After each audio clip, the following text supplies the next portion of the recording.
Adverts are, well, depending on your business, sometimes a necessary evil, but you need to monitor them because what worked last year or last week doesn't necessarily still work. Think about all the people that used to be advertising in Yellow Pages. It's gone on a diet over recent years, but a lot of businesses were still just putting their advert in, year out, whether or not it worked, because it's what they've always done. And if that's the case with your advertising, you really do need to check. Because, well, for instance, if you used to fax people to get response, chances are that doesn't happen anymore. Telephone sales calls may or may not work. A lot of people just don't answer them or don't answer the phone if they don't recognise the number. Or it goes through a gatekeeper who just effectively says, no thanks. Maybe in a very nice way, but still does that. And mediums change. And nowadays you can use things like Facebook to do advertising. That may work, it may not, it varies a lot. And their defaults are usually set such that you're going to make Facebook a lot of money, but not necessarily you. Same goes for Google Adwords. That's how Google fund all those nice freebies they keep giving you. Forget the exact figure, but it's something like 98% of Google's income comes from those sponsored links.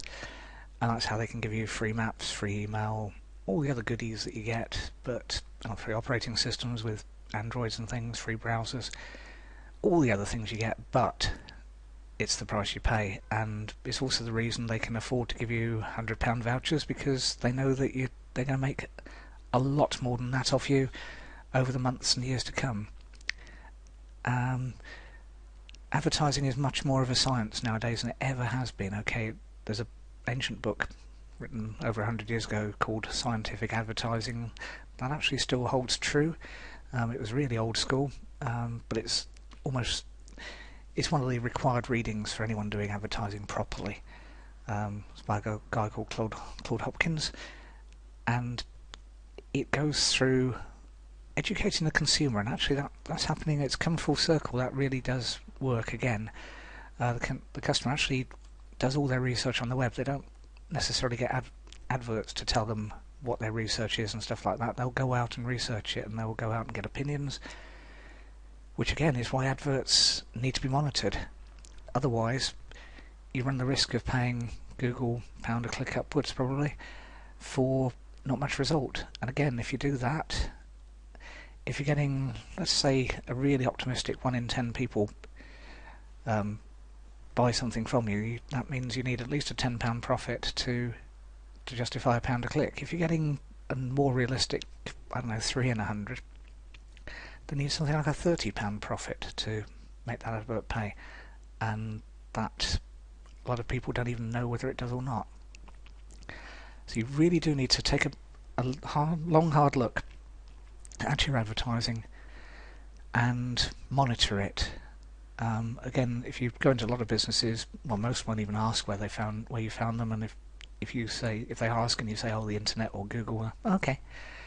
Whereas they drill down, which you can do actually with your website, you can drill down quite a lot. You use something called Google Analytics, which will tell you what's happening, where it's happening from, and what's working. So monitor your adverts and test. That's the other part of it.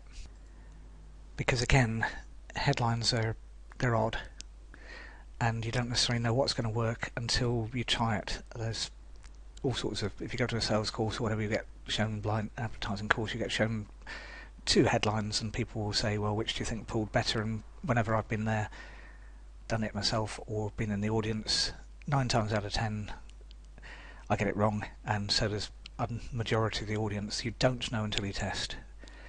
So testing and tweaking is the other way to make your advertising pay. If it's borderline, then you can usually test and tweak your way out of it. If it's dead in the water, then it's probably best to just say no. If you'd like more help monitoring adverts or analysing them or improving them, I'm perfectly happy to give you a hand or point in the right direction. There's lots and lots of different ways. Depends what your adverts are, whether they're online, whether they're print, whether they're direct mail, whether they're flyers that you give out, anything like that, whether they're Facebook pages. That's an advert.